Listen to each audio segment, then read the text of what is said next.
नमस्कार। पिछले वीडियो में हमने डच ईस्ट इंडीज़ कंपनी की स्थापना के बारे में बात की, जिसका हमने नाम ये समझा था वीओसी, यानी कि वेरेनिच ईस्ट इंडस्ट्री कंपनी। इसके बारे में बात हमने की थी और हमने देखा था कि किस तरीके से डच जो हैं वो सबसे पहले पहुंचते हैं इंडोनेशिया में। और इंडोनेशिया में ये जहाँ पहुंचते हैं वो आपको यहाँ पर एक सर्कल में दिखाई दे रहा होगा, जिसका नाम है बाटविया, जो कि इंडोनेशिया के जावा प्रायद्वीप पर स्थित काली मिर्च और गरम मसालों के लिए एक विख्यात बंदरगाह था। इसको हमने समझा था।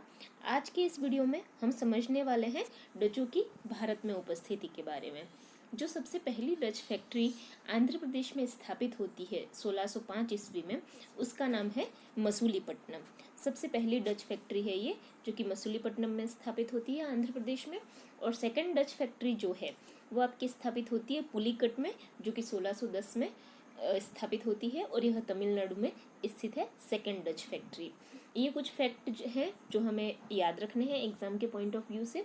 इसके अलावा कुछ और इम्पोर्टेंट फैक्ट्रीज की लिस्ट यहाँ पर आपके सामने शो की गई है, जैसे कि सूरत में इनकी एक फैक्ट्री स्थापित होती है।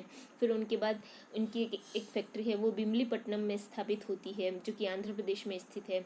इसके अलावा एक फैक्ट्री जो है वो करिकाल यानी कि पुडुचेरी में स्थापित होती है। कुछ फैक्ट्रीज इनकी वेस्ट बंगाल में भी हैं, जिसमें से चिनसुरा जो है वो इम्पोर्टेंट है।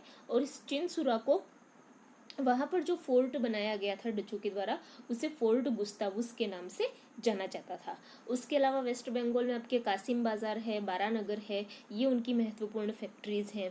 और उनकी एक फैक्ट्री जो बहुत ही महत्वपूर्ण थी वो थी नागापट्टनम। नागापट्टनम इसलिए महत्वपूर्ण फैक्ट्री मानी जाती है क्योंकि 1690 में पहले तो जो डच मुख्यालय बनाया गया था वो पुलिकट को बनाया गया था, लेकिन अब पुलिकट के स्थान पर 1690 में नागापट्टनम को डच मुख्यालय बनाया जाता है, जो कि तमिलनाडु में स्थित होता है। तो ये उनकी कुछ फैक्ट्रीज के बारे में हम बात की, जैसे कि यहाँ मैप में हम शो कर पा रहे हैं कि जो सबसे पहली डच फैक्ट्री है उसका नाम है मसूलीपट्टनम, और वो मसूलीपट्टनम यहाँ पर स्थित है। आपको यहाँ एक एरो के थ्रू दिख रहा होगा।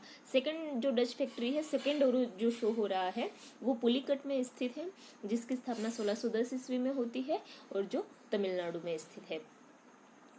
एक एक्सरसाइज आपके लिए है इस वीडियो लेक्चर में, और वो एक्सरसाइज ये है कि जितने भी फैक्ट्रीज के बारे में हमने समझा है जो कि डचों के द्वारा स्थापित है, उनको आप कोशिश कीजिए एक ब्लैंक मैप लें इंडिया का और उस मैप पर शो करने की कोशिश करें, ताकि आपको ध्यान रहे इनकी पोजीशंस का। जैसे यहाँ हमने इस मैप में मसूलीपट्टनम और पुलिकट को दर्शाया है। आप चाहें तो इंटरनेट की सहायता इसके लिए ले सकते हैं, ताकि आप सही ढंग से लोकेट कर पाएँ। तो ये कुछ फैक्ट्रीज हैं इंडिया में जो कि डचों के द्वारा स्थापित की गई थी। अब हम समझते हैं डचों की व्यापारिक व्यवस्था को, क्योंकि जैसा कि हमने पिछली वीडियो में भी बात की थी कि पुर्तगालियों की व्यापारिक व्यवस्था जो है वो अलग थी, उनके उद्देश्य थे वो अलग थे, जबकि डचों की जो व्यापारिक व्यवस्था है वो थोड़ी अलग तरीके की है। डच क्या करते थे अपने व्यापार के लिए, वो एक तरीके का कॉन्ट्रैक्ट साइन कर लेते थे, एग्रीमेंट, या जिसे हम कह सकते हैं अगर नॉर्मल लैंग्वेज में कहें तो ददनी प्रथा।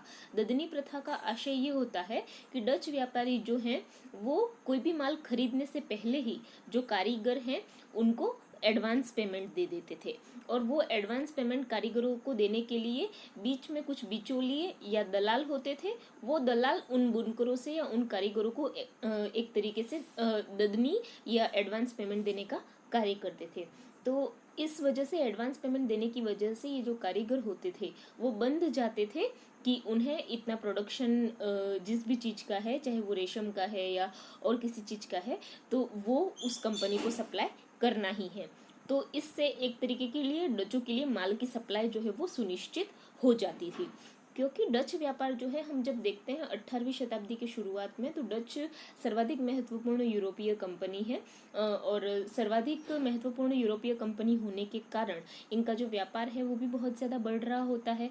तो इस वजह से क्योंकि इन्होंने बिचौलियों का एक नेटवर्क क्रिएट कर लिया होता है, तो ये जो बिचौलिए या दलाल होते हैं उनके बीच भी एक तरीके का कोऑपरेशन यानी कि सहकारिता जो है वो विकसित होने लग जाती है। और ये जो बिचौलिए हैं वो मिलजुल करके पूंजी एकत्र करते हैं ताकि एडवांस पेमेंट दिया जा सके कारीगरों को, और उस जितना शेयर वो अपना लगाते हैं उस पूंजी में, जैसे किसी ने 10,000 रुपये लगाए, किसी ने 5,000 रुपये लगाए, तो जो पूंजी लगाने का प्रोपोर्शन है, जो अनुपात है, उसी अनुपात में वो प्रॉफिट भी गेन करते थे। तो यह सहकारिता जो है वो एक तरीके का कार्टेल सिस्टम है, इसे कार्टेलिज्म के नाम से जाना जाता है। इस कार्टेलिज्म की वजह से जो बुनकर या कारीगर जो कि मेन प्रोड्यूसर्स थे, ओरिजिनल प्रोड्यूसर्स थे, उनका बहुत ज़्यादा शोषण होता है। तो इसमें इन दलालों को भी लाभ होता है और डचों को भी बहुत ज़्यादा लाभ होता है। इस तरीके की व्यवस्था का उल्लेख 1722 ईस्वी के एक डॉक्यूमेंट में किया गया है, जिसमें नागापट्टनम, जो कि देखा हमने कि बाद में जाकर के डच मुख्यालय बनेगा, तो 1722 में तो हालांकि यह डच मुख्यालय नहीं है, 1790 में जाकर के बनता है। लेकिन ये जो 1722 का डॉक्यूमेंट है उसमें नागापट्टनम के डच गवर्नर और 6 तेलुगु व्यापारी यानी कि एक तरीके के दलाल, उनके बीच में एक समझौता लिखा गया है। उस समझौते में इन तेलुगु व्यापारियों के द्वारा कुछ कंपनी, जैसे कि 8,000 गोदा कंपनी जो है वो डच 8,000 गोदा पूंजी जो है वो डच कंपनी के लिए लगाई गई है। तो इस तरीके का एक डॉक्यूमेंटेशन हमें अवेलेबल होता है।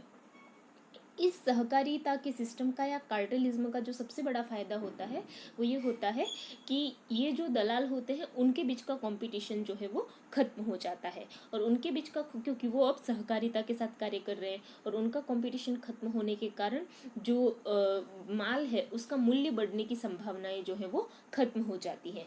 तो इस वजह से डचों को बहुत ज़्यादा लाभ होता है। तो इस तरीके से ददनी प्रथा को फॉलो करते हुए, सहकारिता को फॉलो करते हुए डच जो है वो भारत में अपना व्यापार फैलाते हैं। उसके अलावा डच एक और इनोवेशन जो है वो भारत में करते हैं।